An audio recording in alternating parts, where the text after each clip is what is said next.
आदाब। मैं फारूक खान, संपादक इकरा पत्रिका।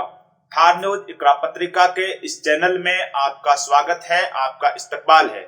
सबसे पहले मेरी आपसे गुजारिश कि आप इस चैनल को लाइक करें, शेयर करें और साथ ही सब्सक्राइब करें और साथ में बेल आइकन का बटन भी दबाएं ताकि हमारी नई वीडियो है वो जल्द से जल्द आपके पास पहुंच सकें।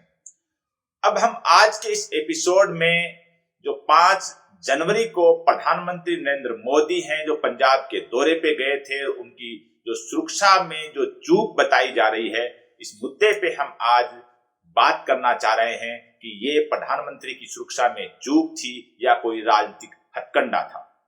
चीजें दोनों हो सकती हैं, लेकिन सबसे पहले हम बात करना चाह रहे हैं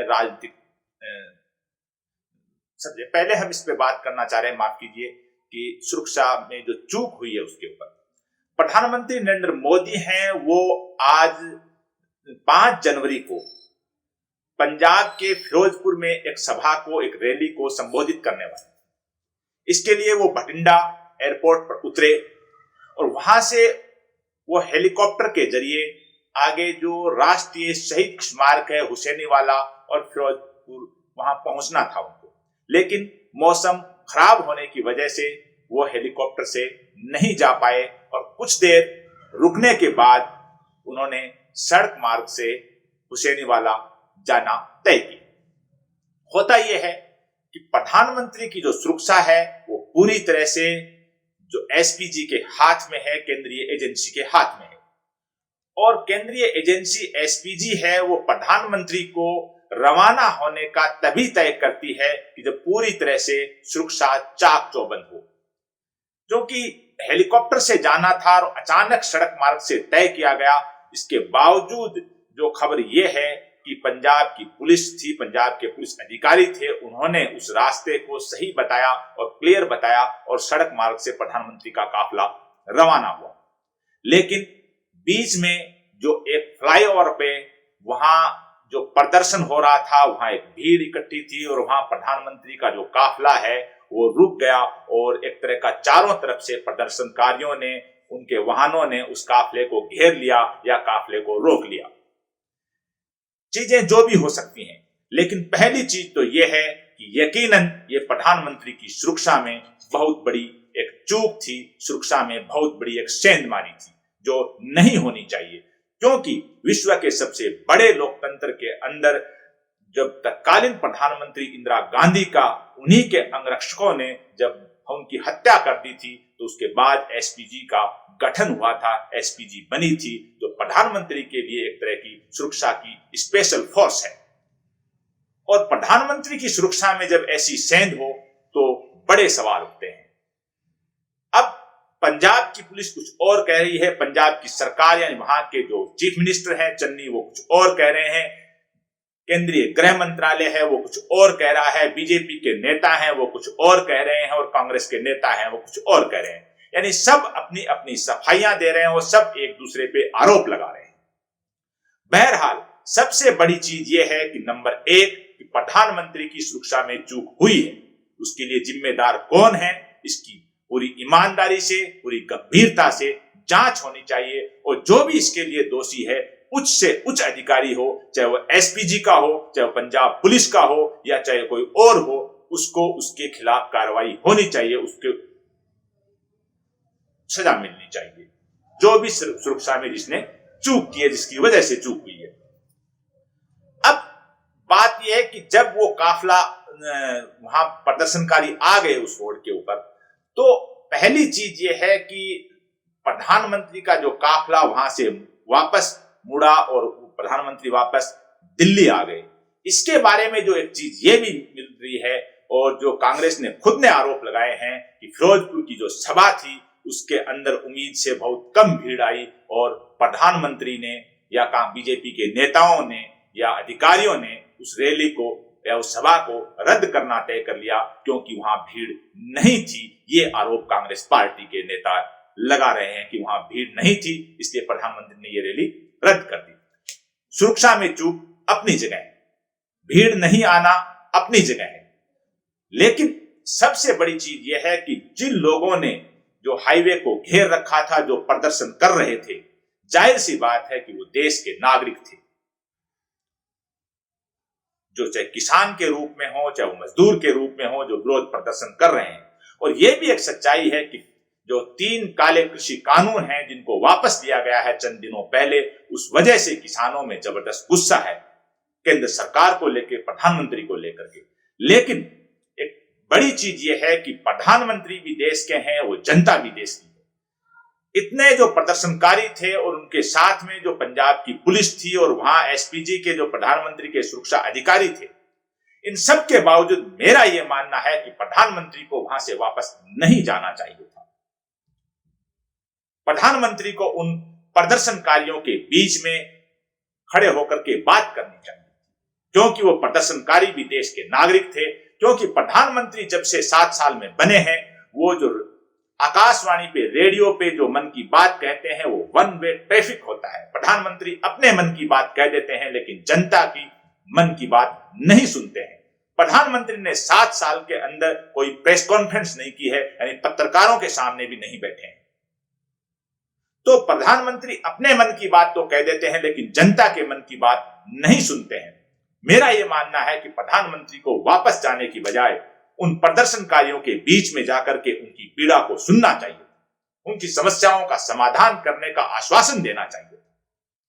लेकिन ऐसा नहीं हुआ। आपको मैं एक वाकया बताता हूं जो इतिहास के जो पन्नों में है, और जो लोग राजनीति के अंदर जो पुरानी किताबें, अखबार पढ़ते हैं, वो उस वाक्य को जानते हैं। वाकया है प्रधानमंत्री पंडित जवाहरलाल नेहरू के जमाने का।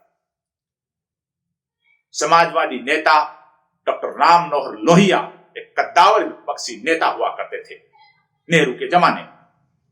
लोहिया जब संसद आए तो संसद मार्ग के पास में एक महिला ने लोहिया को रोक लिया और लोहिया को पकड़ के कहा कि आप लोगों को तो आजादी के बाद सब कुछ मिल गया, लेकिन मेरे को कुछ नहीं मिला। वो एक गरीब दुखी औरत थी। जाहिर सी बात है, लोहिया अपोजिशन के नेता थे, बड़े विद्वान थे, जनहित को समझते थे, जनता की पीड़ा को समझते थे। लोहिया ने कहा मेरे को भी कुछ नहीं मिला, और जो मिला है वो प्रधानमंत्री को मिला है। प्रधानमंत्री नेहरू हैं, आपकी समस्या का समाधान भी वो ही कर सकते हैं। उस महिला ने कहा कि वो कहां है। लोहिया ने कहा चलो मैं आपको उनसे मिलवा सकता हूं।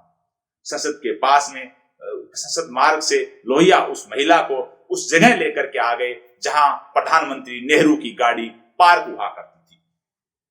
चंद मिनट बाद प्रधानमंत्री नेहरू आए और जो ही गाड़ी से उतरे तो लोहिया ने चूंकि समझा रखा था उस महिला को, और लोहिया दूर पेड़ के नीचे खड़े थे, और उस महिला ने जाकर के तपाक से नेहरू का शेरवानी पकड़ लिया, नेहरू का गिरेबान पकड़ लिया। और उस महिला ने कहा, किसी सुरक्षा अधिकारी ने उस महिला को नहीं पकड़ा। पकड़ने की कोशिश की तो नेहरू ने मना कर दिया। उस महिला ने नेहरू की शेरवानी का गिरेबान पकड़ करके नेहरू से कहा कि आजादी के बाद आप तो प्रधानमंत्री बन गए, आपको सब कुछ मिल गया, लेकिन मेरे को क्या मिला। प्रधानमंत्री नेहरू की हाजिर जवाबी देखिए। उन्होंने उस महिला को कहा कि आपको इस लोकतांत्रिक देश के प्रधानमंत्री का गिरेबान पकड़ने का अधिकार मिल गया।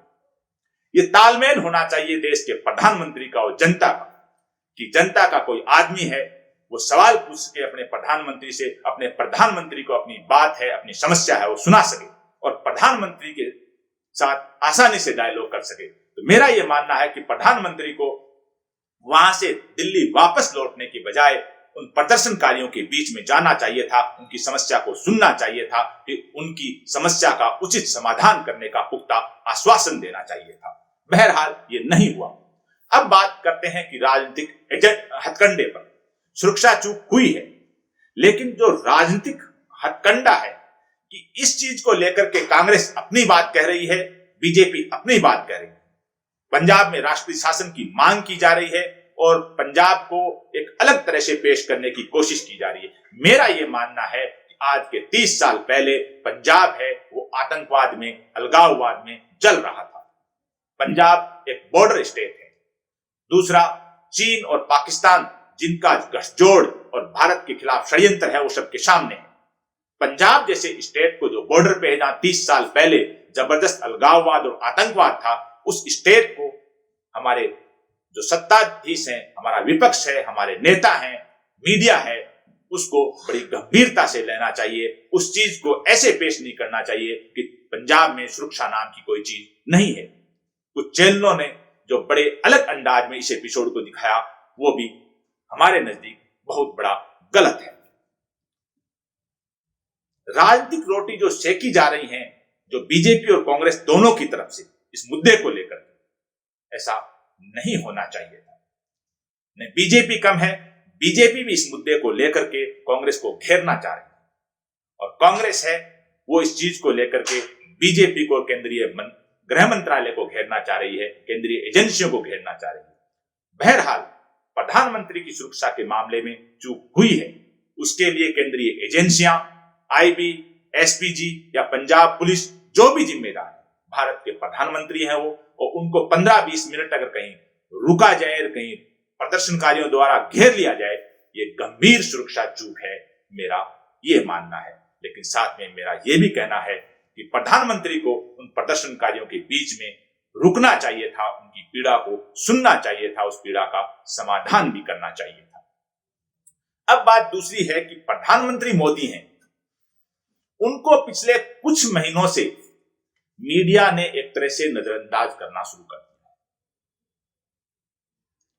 जो मीडिया पिछले 7 साल में प्रधानमंत्री को प्रिंट मीडिया, इलेक्ट्रॉनिक मीडिया जिस अंदाज में पेश कर रहा था, उस अंदाज में पेश करना छोड़ दिया है। कुछ चैनलों को छोड़कर प्रिंट मीडिया ने प्रधानमंत्री की खबरों को ज्यादा तवज्जो नहीं दे रहा है। प्रिंट मीडिया कुछ महीनों से ऐसा चल रहा है। मैं आपको 5 जनवरी का आज के अखबार बता रहा हूं, जो राजस्थान के 2 दैनिक अखबार हैं, हिंदी अखबार, राजस्थान पत्रिका और दैनिक भास्कर, उनमें जो प्रधानमंत्री की जो खबर लगी है उसके बारे में मैं बता रहा हूं आपको कि 4 जनवरी को प्रधानमंत्री मणिपुर की राजधानी इंफाल थे। इंफाल में उन्होंने जो शिलान्यास, जो घोषणाएं की, उसकी जो खबरें राजस्थान के अंदर छपी हैं, वो खबरें राजस्थान पत्रिका के अंदर जो खबर छपी है, वो छोटी सी खबर छपी है अंदर के पेज पे, 12वें पेज पर। दैनिक भास्कर के अंदर ये खबर जो छपी है, ये अंतिम पेज पे छपी, यानी दैनिक भास्कर के अंदर ये खबर अंतिम पेज पे छपी है, छोटी सी, नीचे ही नीचे, और राजस्थान पत्रिका के अंदर 12वें पेज पे अंदर नीचे ही नीचे छपी है। यानी कल के जो 4 जनवरी के इंफाल के प्रोग्राम की प्रधानमंत्री की जो खबर है, उसको हिंदी मीडिया ने, राजस्थान के मीडिया ने उनको कोई खास कवरेज नहीं दिया। पिछले 2-3 महीने से ऐसा चल रहा है कि मीडिया है वो प्रधानमंत्री को कवरेज नहीं दे रहा है।